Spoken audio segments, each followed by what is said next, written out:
آقا کے وفادار ہے علماء دیوبند، اسلام کے غمخوار ہے علماء دیوبند۔ آقا کے وفادار ہے علماء دیوبند، اسلام کے غمخوار ہے علماء دیوبند۔ آقا کی محبت بسم اللہ الرحمن الرحیم۔ آقا کی محبت الحمد للہ نحمده ونستعینه ونستغفره ونؤمن به ونتوکل علیہ ونعوذ باللہ من شرور انفسنا ومن سیئات اعمالنا، من يهد الله فلا مضل له ومن يضلل فلا هادي له،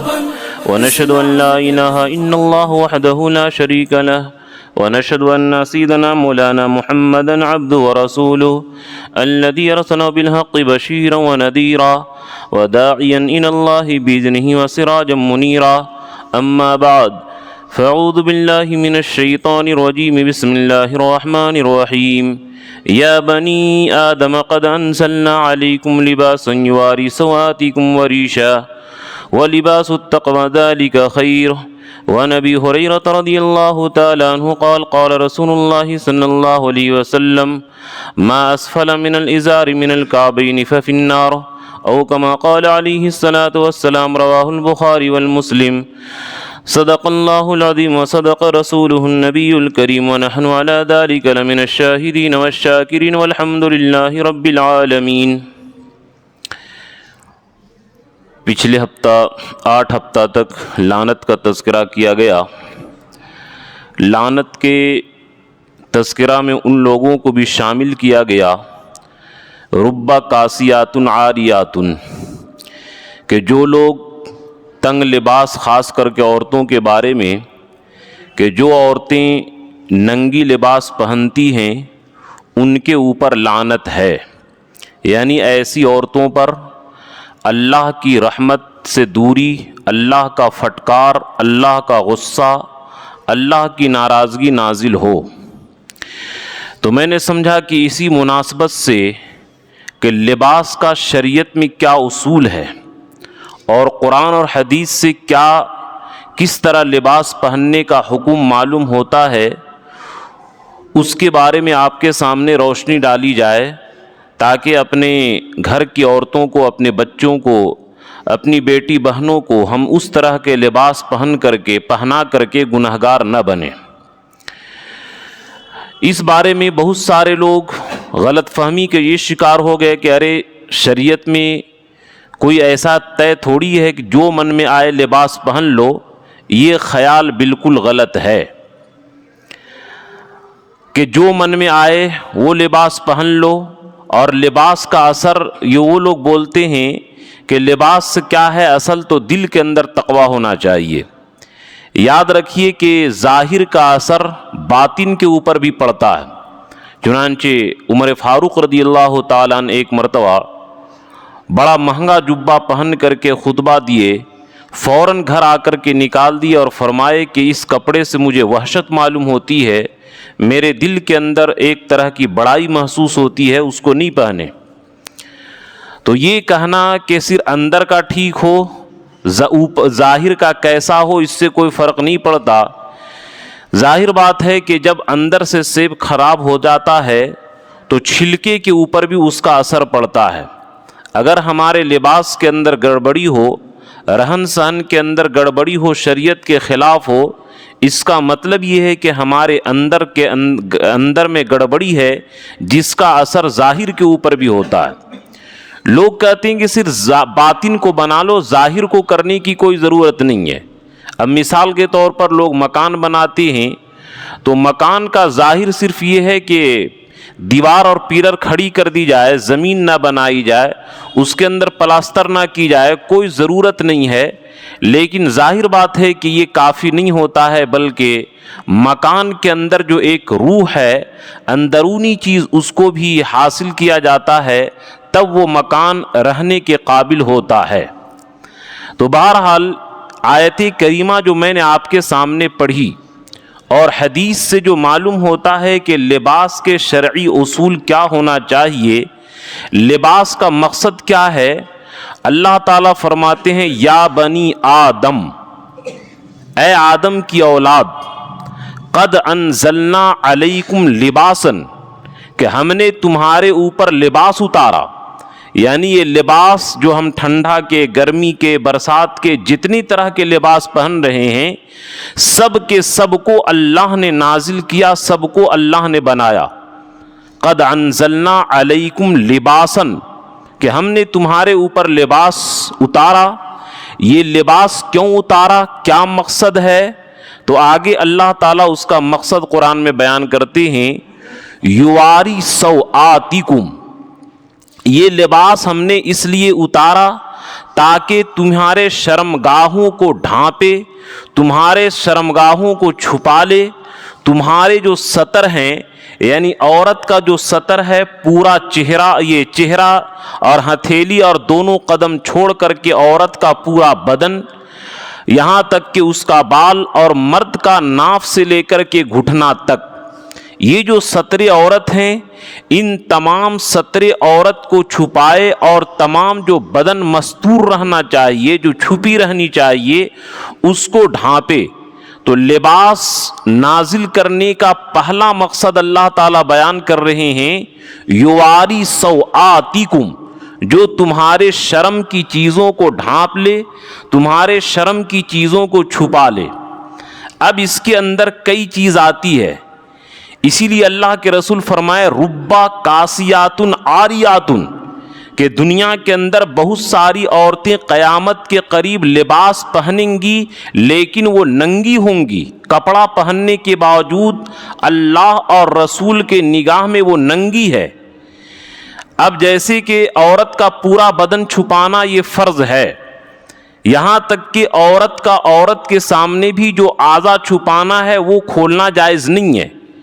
اسی طرح مرد کا جو ناف سے لے کر کے گھٹنا تک چھپانا ضروری ہے، اس کو بھی بلا ضرورت کھولنا جائز نہیں ہے۔ ضرورت ہے، علاج کرنا ہے، آپریشن کرنا ہے تو شہادت لینی ہے، وہ مجبوری اور عذر کی صورت میں ایک الگ مسئلہ ہے، لیکن بلا ضرورت مرد کے سامنے بھی ناف سے لے کر کے گھٹنا تک نہیں کھول سکتا ہے۔ تو اب اگر ایسا لباس ہم پہنے یا ہماری بہن بیٹیاں پہنے جس سے عورت کے اندر کا بدن نظر آئے، تو یہ بھی لباس پہننے کے مقصد کے خلاف۔ اللہ نے جس مقصد کے لیے لباس اتارا کہ تمہارے شرم کی چیزوں کو چھپائے، اور اس مقصد سے، اس ایمس اور آبجیکٹ سے ہم لوگ ہٹ گئے تو وہ لباس کا مقصد اور لباس کی غرض پوری نہیں ہو رہی ہے۔ سوآتکم، ریشہ جو تمہارے شرمگاہوں کو چھپائے۔ لہذا اگر اسی لیے مسئلہ ہے کہ اگر عورت اتنی باریک دوپٹہ اوڑھے کہ جس سے سر کے بال کا کالا پن بال نظر آئے تو اس عورت کی نماز نہیں ہوگی۔ صرف کپڑا پہننا کافی نہیں ہے، بلکہ اتنا موٹا کپڑا ہونا چاہیے جس کے ذریعے بدن کے اندرونی حصہ چھپ جائے، عورت کا پورا بدن اور مرد کا ناف سے لے کر کے گھٹنا تک۔ لہذا چنانچہ حدیث ہے، مشکات کے اندر یہ روایت موجود ہے کہ عائشہ رضی اللہ تعالیٰ عنہ کے سامنے اگر کوئی عورت باریک کپڑا پہنتی تو اس کو کاٹ دیتی اور ناراض ہوتے۔ اللہ کے رسول کے سامنے یہ کیا ہے، قریب البلوغ بچیاں باریک لباس پہن کر کے بہنے گئی تو اللہ کے رسول چہرہ پھیر لیے اور غالباً اسما رضی اللہ تعالیٰ عنہ سے فرمائی کہ یہ بڑی ہو گئیں، ان کو حکم دیجئے کہ یہ موٹا لباس پہنے جن کے ذریعے پورا ان کا بدن چھپے۔ اسی سے یہ مسئلہ معلوم ہوا کہ لڑکی جب بالغہ ہو جائے اسی وقت سے ماں باپ کو چاہیے کہ اس کے کپڑے کا ایسا انتظام کریں جو اس کے پورے بدن کو چھپا لے۔ اور ایک بات شاید بعد میں بھول جاؤں، مرد کے لیے بھی بہتر یہی ہے اور عورت کے لیے بھی بہتر یہی ہے کہ کپڑا لے کر کے سلوائیے، اس کے اندر جو پردہ اور لباس کا جو مقصد پورا ہوتا ہے وہ ریڈی میڈ کپڑوں کے اندر نہیں ہوتا ہے۔ کئی خرابیاں ہیں